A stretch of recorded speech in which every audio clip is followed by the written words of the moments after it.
welcome to First Friday. I'm Jackie Broach, and we have some very special guests here with us today. Our Georgetown County Sheriff's Office Traffic Patrol. We have Corporal Cody Bailey and Deputy Aaron Yarborough. And they are going to talk with us a little bit about some initiatives they have going on related to some grant funding.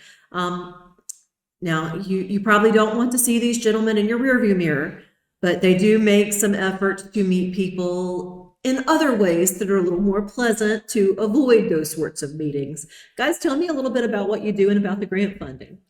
So, like you mentioned, we are grant funded from the South Carolina Department of Public Safety through the Target Zero program, which if anybody doesn't know, the Target Zero program is the mission of South Carolina law enforcement to achieve zero roadway fatalities in South Carolina. Every year, about 1,000 people die on our roadways. And so every year we're trying to take steps in the right direction to bring that number down. It's an unachievable goal, but we're constantly working on trying to bring those numbers down. The way we do that mainly is through education and enforcement. So on one hand, we're out here on the roadway conducting enforcement action, but on the other hand, we're trying to get out to people and to the communities and talk to them a little bit about traffic safety and things that they can do to help bring that number down as well. Okay, so talk about some of those educational initiatives. Right. So throughout the school year, we go and talk to the different schools in Georgetown County, mostly the high schools and the middle schools, trying to talk to them about impaired driving, texting and driving, speeding, all primary factors that cause a lot of our roadway fatalities. And then we also meet with community groups such as churches and different parts of Georgetown County. We try to get out there and talk to them the same thing about child car seat safety, seat belts, and texting and driving and drinking and driving as well. And this is to prevent incidents on the roadway before they happen, before you have to pull people over. But even pulling people over is still a preventative measure, because the whole goal of conducting enforcement is to try and prevent collisions and crashes. That's a good point. So I'll kind of go into more detail about like going into schools and such. So as Corporal Bailey was saying, we go into schools. We also utilize drunk levels, which is one thing that's a big puller, especially for the younger kids. So it's basically these things that you put on top of your eyes, and it basically substitutes to being impaired by either alcohol, or we also have marijuana impairment. So it's something to just kind of throw into the ball range that, hey, this isn't exactly what it is, but it's a close enough thing. And clearly, you cannot, I wouldn't know what the proper way to say it would be. Safely operate a motor vehicle. That's the whole goal, is to show that you cannot safely operate a motor vehicle while under the influence of different substances, including alcohol, but also substances other than alcohol. With the rise and the social stigma around marijuana kind of easing off in the present day, we're starting to see more and more cannabis and marijuana impaired drivers on our roadways, and we're trying to get ahead of the curve by educating people about that it's still considered driving under the influence, whether it's marijuana, prescription drugs, any substance, because the state law is operating a vehicle while your abilities to drive are materially and appreciably impaired. So that's an interesting topic. People are mostly familiar with drunk driving and, Right. why that's a bad idea. How do the impacts of driving under the influence of, say, painkillers or marijuana compare? So when you're talking about substances other than alcohol, there's other steps that we have to go to. So under state law, we have to presume that it's alcohol impairment until we prove that it isn't. So you have to have an officer that is motivated to go the extra steps in that investigation to determine if this person, because they're not going to show the same signs and symptoms as an alcohol impaired individual. And then on top of that, then once we make an arrest decision on that impaired driver, then we have to process even further, because then we're having to get blood and urine samples instead of just a breath test. Okay. So tell me a little about, I guess, the results of the work that you guys are doing. Have you seen decreases in traffic numbers since you started this? Ever since we got the grant, which we've been on the grant now for 5 years, I believe, 5 years in Georgetown County, we've consistently seen a reduced number of fatalities as well as a reduced number of collisions overall since we started on this grant 5 years ago. And it's those numbers, they speak for themselves. As you can talk with the sheriff's office, with our grant director, she can provide you with all those numbers. But it has been a consistent downward trend, and we've been considered to be very successful. Okay, that's wonderful. And what kind of reaction do you get from not just young people, but from also adults when you go out and talk to these groups? When we go out and talk to these groups, some of them, you can tell that they're not necessarily interested in it, but if we can just reach the few that are, and that's our goal, because even if we can change just a few lives, that's hopefully an investment that we can place on that person and impart on them, so that when they get to where they're driving, that they don't make the same mistakes and they can save somebody's life based off their actions and their decisions that they make. Okay. So we are coming up into the busy holiday season. Lots and lots of people are going to be on the roadways. Do Right. you have any advice for people as we prepare for lots of holiday travel? Absolutely. Slow down. That's the biggest thing. The primary cause of accidents in Georgetown County and state of South Carolina as a whole, number one, is speed. And you don't have to be over the speed limit to be considered speeding. There's something called too fast for conditions. And what that means is that you're not safely operating a vehicle to which you can avoid a collision at the speed that you're traveling. So just make sure that you're paying attention to all the roadway hazards and your environment. It doesn't necessarily have to be inclement weather. It could be increased traffic on the roadways. It could be pedestrians crossing the street up around the Marsh Walk area. It could be any number of things that you have to take into factor when you're driving. Okay.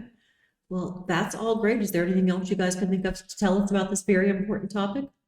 We also have, besides that, we're going to be doing some stepped up enforcement through the holiday season. We're going to be out there. We're partnering with our local agencies, such as the City Police in Georgetown, Andrews Police Department, Pawleys Island Police Department, and with the Highway Patrol in Georgetown County to go out and be seen and be proactive and try and get some of these bad drivers, some of these impaired drivers, some of these suspended drivers off our roadways. So you'll be seeing us throughout the county in the next couple of weeks, conducting license safety checkpoints and conducting stepped up enforcement. Right. That's wonderful, guys. Thank you so much for what you do. Thank Yes, you. ma'am. Thank you. Our next guest is Maya Morant, who is currently, our economic development department, right? Correct. What is your official title, though? I'm the marketing director for economic development. But she's basically the only economic development employee we have at the moment while we're looking for a new director. So unfortunately, we being Georgetown County, got hit with some unpleasant news on October 31st. I'm sure that everybody out there has already heard IP is going to be shutting down their paper mill at the end of the year. So that presents some challenges, obviously. Georgetown County's priority is people. We're trying to get these people who have found themselves expecting to be unemployed new employment so that they and their families can stay in our community. So tell us about the job fair that the county hosted the end of November. So first, before we get into talking about the job fair, I do want to highlight that we have partners involved with this as well. So from SC Works, the COG, Tylen's Health School District, and other entities, including Bunnell Foundation, City of Georgetown. and the City of Georgetown, correct. We all collaborate in that effort to make this a successful event. So with the job fair that we hosted, the first day we had about 78 employers that signed up. And then on the second day, we had 76 employers that signed up. So we had entities like Georgetown County Fire, Georgetown County, the City of Georgetown, each police department from both the city and the county, as well as fire and EMS. Also, we had entities from Horry County, Charleston County, Berkeley County, just our surrounding areas willing to come in and show that they want to help in this collaborative effort. So it's very successful event. I also saw lots of industrial type entities, businesses there. Absolutely. So all of our industries here in Georgetown County showed up on day 1 and day 2. So we would say that was amazing. They were all very grateful, and even some of them there, including 3V Sigma and SafeRack, had some on-the-spot interviews and hired some people there. So that was very, very amazing to see that. That's great. That's great. So I was kind of in and out on both days, just seeing what was going on. And it was packed, especially that first day. So on day 1, we had about 300 people show up. And on day 2, we had 250 people show up. So we would say it was definitely a successful event. And some of the people from day 1 came back to follow up with their industrial efforts there, and to make sure they had their resumes, if they wanted to come back with interviews, and just to see what the next steps were in that process. And I think that I saw in the report that you gave me something like 300 job interviews were scheduled on day one, follow-up interviews, and I think even more than that on the second day. So that's a pretty impressive number. I hope that those interviews result in some job offers. Absolutely. I think I spoke to 3D Sigma and they said they had 250 interviews they had to go through. Wow. That's very, very interesting there. Also, SafeRack was about the same amount as well. So they're very much looking forward to hiring those people, hiring those who were displaced there, and help them get back on their feet so they can just move forward with life. So, Well, this is a good start on a problem that will certainly present some challenges for us well into the new year. Uh, Again, we wish everybody who was impacted by this closure well, and we hope and pray that some of these job interviews result in job offers and we can keep these families here. Maya, thank you so much for joining us. absolutely. Thank you. I do want to say that as a result of the 2 days with the job fair, I know for a fact that 3 people were hired on the spot on day 1. So, That's wonderful. That's wonderful. absolutely. Our next guest is Bob Willey. He is a very well-known face here at the Georgetown Library. He is the president of our Library Friends group here in Georgetown. And Bob, you are here to talk with us a little bit about one of the library's probably most popular events for the holiday season, the Yuletide Home Tour, which is taking place on December the 14th. What are Correct. the hours for that? The hours are from 1 to 5 o'clock in the afternoon. Okay. And this is a ticketed event. Tell us a little bit about the event and how people can attend. Okay. Well, this is our 22nd year of the Yuletide Home Tour. I came along, I think, somewhere around year 12 or 13. So there's a long history that I absolutely love. The tour involves the inclusion of 11 homes. We usually are 10 to 12 homes. This year we have 11 homes in the historic district of Georgetown. And over the last few years, we've expanded beyond that to include some of the other components of our community. We have this year 2 churches that will be participating, in both cases, historic churches, to be able to visit and see what it's like, oftentimes in locations you've never been able to visit before. And then the other is partnering with local museums. We have a richness of museums here in Georgetown. And a few years back, actually just after COVID, we decided that one of the things we wanted to do was to increase that participation and inclusion of our museums. So the tour then, as we mentioned, is from 1 o'clock in the afternoon till 5. It may sound like a lot to be able to do 11 homes, 3 museums and 2 churches, but there's enough time in there because they're all within close proximity. All have been wonderfully decorated for the holidays. And so it gives you an opportunity to be able to celebrate the holidays, as well as to be able to see inside some of those beautiful homes and churches that you've driven past and now have the first opportunity to be able to visit. We've been able to have a great turnout over the last few years, from going back to 12th, 13th year to the 22nd. We've grown from the numbers being in the hundreds to up to 700 participating last year. Wow. And that's been very exciting because I'm a tremendous advocate for Georgetown. And one of the neat things about that is how many people are coming from outside the area, in some cases making it a little bit of a weekend visit. And so they participate by staying in local hotels, visiting the restaurants, doing shopping, which we strongly encourage. One of the things that's positive there is the 1 to 5 o'clock gives them a chance to visit shops in the morning, have lunch, go on the tour, have dinner, and then whatever they need to do from then, traveling home or staying overnight. So it's just been a wonderful experience and get great responses, not only from the people who are participating, but the homeowners, the churches, the leadership at the churches, and the museums. It's a great way to be able to really push what is the greatness, I think, of Georgetown. That's beautifully said. And on top of it, just to make it all better, this benefits the library. Yes, the whole purpose of this is that, in particular, our children's reading programs. That's a strong commitment. The focus of the Friends of the Georgetown Library is to support what is an outstanding program here, reaching out to the children of our community.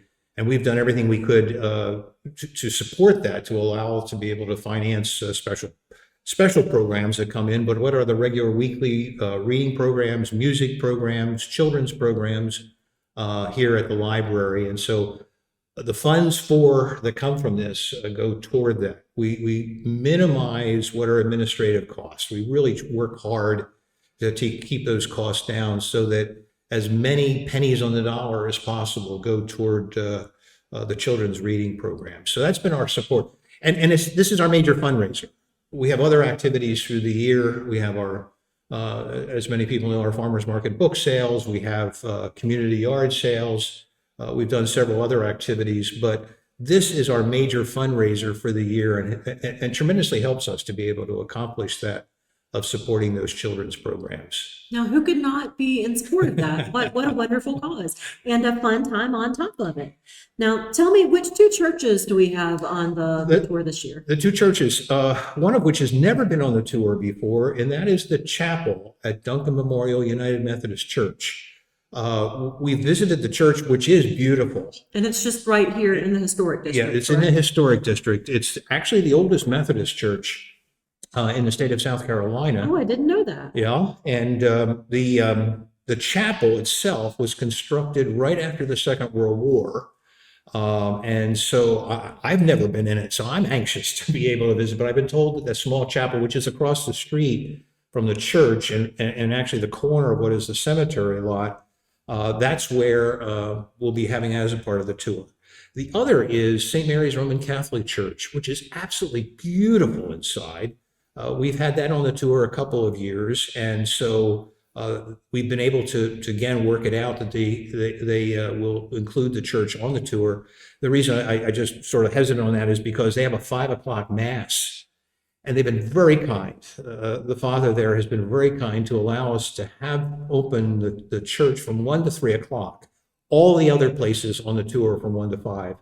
But it's just a beautiful church. It was constructed, actually, their first services were in 1900.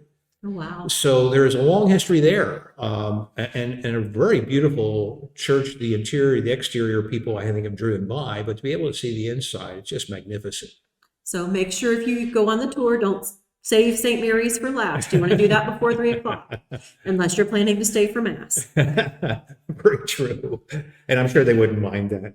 The museums that we have, we partnered once again, and we've been doing this for a number of years with the Kaminsky House. And that's a wonderful partnership. And even if people have been there in the past, every year it's newly decorated for Christmas. I should say for the holidays, because one of the groups is very excited to hear this, that has decorated one of the rooms is the Jewish synagogue here in town. That's Temple Beth Elohim has Because decorated. the Kaminsky House it has a Jewish history. Yeah, a Jewish history that's there. So how appropriate. And so you get an opportunity to be able to go through the home. And that's a part of the tour, not an extra cost. Another one of the museums is the Gullah Museum, which is every year we've had that on the tour for several years. And the reason for that is it's always popular. The Rodriguez sisters, who now coordinate, run, operate the museum, do a wonderful job following up from what is the tradition and heritage of their parents who had initially opened it. But a great part, a very important part of our history, the Gullah Ichi peoples, the enslaved Africans who came here, and they have done a wonderful job of presenting that, all the different components of what is Gullah culture, and people have found that very popular. And then this year, in addition, third museum is the Georgetown County Museum. And we're excited about that because they're just about, it won't be by the time we get there, but just about to open a very special exhibit on South Carolina 250 and what is their celebration, our celebration of the 250th anniversary of the American Revolution, Declaration of Independence in particular. And they're going to be the focus of attention on Francis Marion. Now, they do have already several pieces there, including a letter, a correspondence from Francis Marion on exhibit. And but all of the museum is very good about the history of Georgetown County, what has been our history all the way from our founding up to almost the present. And so that's going to be an exciting part of the tour as well. That's wonderful. So tell me about some of the homes that are on the tour as well. Do we have any first-time homes? We have 3 first-time homes, which is amazing. I'm just very excited about the fact we have 3 homes on the tour that we have never had on the Yuletide Home Tour before. I should say the homes go all the way from 1730s up to the 1960s. That's as close as we got. We've had actually last year on the tour, we had a brand new home. So we went up to the 2000s last year. But the homes are all from the colonial era, all the way up to that period of time, 1960s. A beautiful home right on East Bay Road, East Bay Street. But all the homes are really wonderful. And I'm excited about the 3 new homes that are on the tour, all 3 of which actually they spread from the 1700s to the 1800s. So we've got a spread there over a period of time, and excited about very gracious homeowners allowing us to be able to visit the homes and to have them participate. The homes are all the way from, let's see, King Street, if you're familiar with Georgetown, from King Street over, I mentioned East Bay. I've had people call and say, can you walk it? Well, yeah, and it's been fun to see people, the streets, because of the number of people participating. Wonderful to see people walking that day all over Georgetown.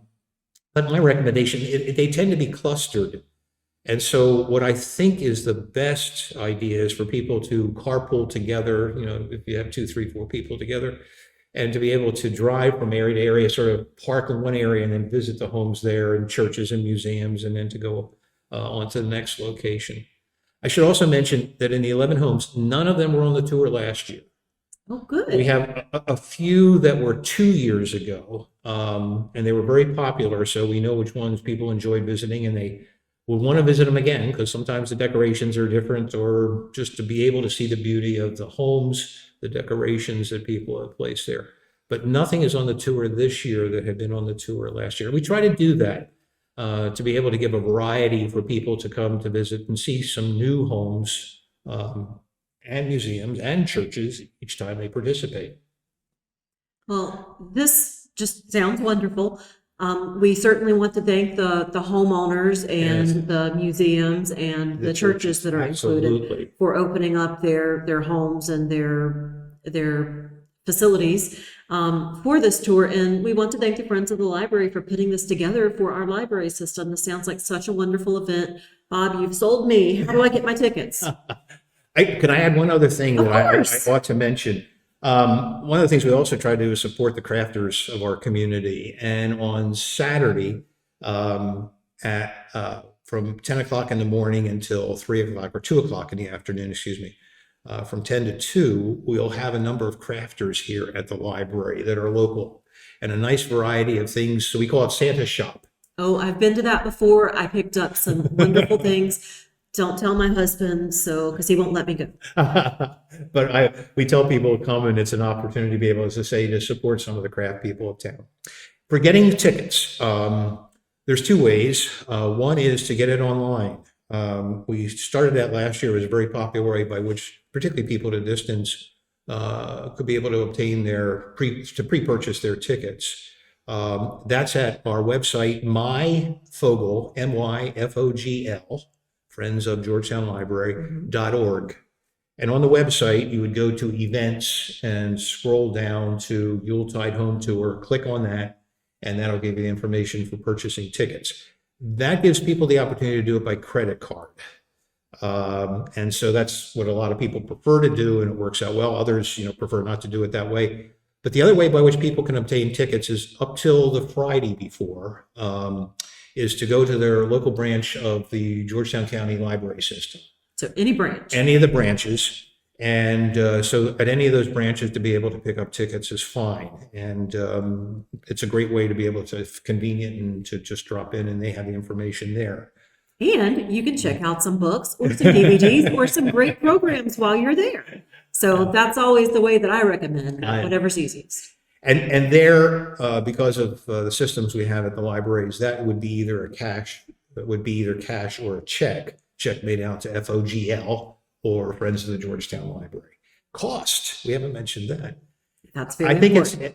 I think it's very reasonable. In fact, I've been told it's too reasonable, which is a nice compliment. I'll take that compliment. Hey, and today's atmosphere with inflation and everything being so expensive, yes. We'll take it.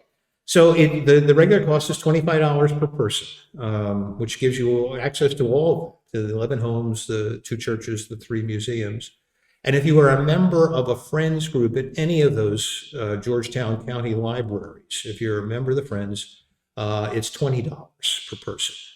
So I think that's a very reasonable cost. And again, going back to something you had asked earlier and we had talked about, and that is looking at it as a charitable contribution toward the children's reading programs here at the library. So I not only reasonable, but good, you know. So you've heard it there, a great way to spend a Saturday. It's a steal, and you can stop by the library and get your tickets.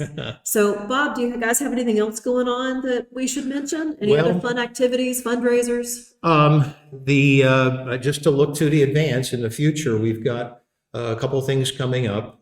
In March, we will be doing our annual spring, get the seasons right, spring community yard sale, which has been a wonderful way by which people are, instead of having yard sales at their own homes, come together. We last time had 32 vendors, people who came and sold their goods, and always do very well. It's located on the parking lot of the courthouse. Which is right behind the Georgetown Library. Right behind the Georgetown Library, and it's right there where you can see it along Church Street, Route 17.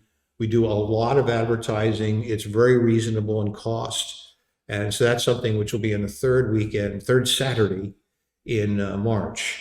In addition to that, I should mention that it's not a fundraiser, but a service to the community. We have a monthly lecture series called Tuesdays With, where we bring together outstanding speakers on topics of local interest. That's our emphasis, history, geography, all kinds of things, on the third Tuesday of each month. So the third Tuesday in January, we'll be resuming that after the holidays. And we're going to be having a special presentation on archaeology on South Island, on the Yawkey area. And make sure you take a look again. Our website will have information on that. We'll also be putting out information through our emails and local advertising.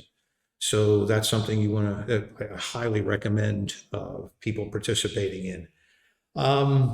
That's for now. In June, we'll be back at the farmers market. Looking forward to that, selling books again. Just a wonderful way to interact with the community. And again, all these funds that we raise are toward the children's reading programs at the library and supporting those. So are y'all still raising money for the sculpture to go outside the children's Yes. library? We are. Thank you for asking about that. We have been raising now for almost a year funds for a special statue to be placed at the entrance to the children's reading area, children's library section here at the library. We're working with a sculptor by the name of Wesley Wofford. The people of Georgetown will be familiar with him. He was the one who did the Harriet Tubman statue that we had here in the fall a year ago, down in Rainey Park. Beautiful statue. And while he was here, we began conversations with him about a possibility of having something specially commissioned for Georgetown. We have a historic connection, which was mentioned at that time last year. We have a historic connection with Harriet Tubman. Her grandnephew, James Bowley, thank you. James Bowley was a resident here of Georgetown for a number of years during Reconstruction, played a very significant role in Georgetown's history during that period of time, serving as superintendent of schools on the board of the University of South Carolina, serving in a court capacity, and also publishing a newspaper. And if I recall correctly, he and his parents were among the first enslaved people that he and Harriet Tubman helped to escape. He and his mother, when they lived in Maryland, which is where Harriet was from, were among those who were in the first group of the Underground Railroad that she assisted to liberate from slavery. He became very special to her, and whereas most of those that she liberated, she made sure they moved far north to get away from what were some of the slavers who were coming up into the Middle Atlantic and New England states. That she would most often take those that she rescued all the way up to northern New York or into Canada, whereas she kept James with her in Philadelphia, where she lived, and personally paid for his education. She felt so strongly about him and his potential that she paid for his way through schools there in Philadelphia, from what were the meager monies that she raised by doing actually homework, work within homes, I should say. Domestic work, we'll say. Domestic work. And so she invested a lot in him, and there's a very special relationship. And then the connection with Georgetown is that while he's superintendent of schools, he makes her aware of what are some of the financial needs, and she sends a check to James Bowley here in Georgetown to support the school system. And there's correspondence about that, which we are actually going to make as a part of it. So anyway, Wesley is making a beautiful statue that's going to be about 38, 40 inches high. It's going to be at a level where children can look at it, see it, and touch it. And it'll be of Harriet encouraging James upward on a set of stairs. A young James. A young Child James. child James. And she is a middle-aged woman who's encouraging him on his way upward. And she's whispering into his ear. And the statue is entitled Whispers of My Ancestor. And he's carrying a book. So it makes it all the more special and connected to the library. So we're just making it something that will be an encouragement and inspiration to children. And we're raising funds toward that. Thank you is where we started. We are at about 2/3 of the way toward raising the funds to be able to not only, as we've commissioned the statue, also to place it on a pedestal and to be able to provide a beautiful background, including what will be a reference to that letter in which James thanks her for the contribution that she has made to his work as superintendent of schools here in Georgetown. So if you would like to donate toward that wonderful effort, you can do so again via the Friends of the Georgetown Library website, myfogl.org. Correct. So And there's a place there. It's under what is projects on our website. You'll find it there. Thank you so much for mentioning that. I think it's a wonderful project. I can't wait to see it come to fruition. So Bob, is there anything else? That seems like a lot. I've we've enjoyed this covered- conversation though. And I've enjoyed it so much with you as well. Thank you. I've enjoyed it, appreciate it, and look forward to seeing everybody on December 14th. Can't wait. All right, Thank you. Bob, thank you again for joining us, and we look forward to seeing what all the other things that the library is going to be doing. Very good. That's it for this month's episode of First Friday with Georgetown County. Thank you for joining us. In lieu of our regular podcast next month, we'll start the year off with our second annual video annual report. Look for that the first Friday in January. As usual, I'd like to end this podcast with a list of important dates and events coming up. Georgetown County Council will meet once this month on December 10th at 5:30 p.m. in the historic courthouse. We'll be recognizing the student winner of our annual holiday card contest at the meeting, so come out or watch live as we recognize some incredibly talented young artists. County Council is back to 2 meetings a month starting in January. They meet the second and fourth Tuesday of each month. The Georgetown County Planning Commission will meet on December 19th at 5:30 p.m. in the historic courthouse. In addition to the Yuletide Home Tour that Bob just told us about, there are a number of fun holiday programs coming up at our libraries. For example, the Waccamaw Library will have a holiday story time featuring Mrs. Claus on December the 11th at 10:30 a.m. Adults can make oyster shell ornaments at the Waccamaw branch on December 13th at 10 a.m. Registration is required for this one, so reach out to the library to sign up. They'll also host a holiday party for all ages on December 18th from 3 to 5 p.m. featuring fun holiday crafts. Please note that county offices will be closed for the holidays December 24th through the 26th, as well as on New Year's Day. Registration for our Parks and Recreation Department's Junior NBA Basketball League is open until December 31st. It's open to boys and girls ages 9 to 12. Cheerleading registration is also open until the 31st. Register online at gtcparks.org. In the new year, the legislative delegation, that's the 2 state senators and the 2 state House members who represent Georgetown County, will meet on January 10th at 10:30 a.m. at Polly's Plantation. This meeting will follow the annual legislative breakfast hosted by the Georgetown County Chamber of Commerce. The breakfast is a ticketed event open to all, and I believe tickets are still available through the Chamber website at visitgeorge.com. There's lots more happening, so check out our online calendar at gtcounty.org so you don't miss anything. Thanks again for joining us for First Friday with Georgetown County. Have a safe and happy holiday season.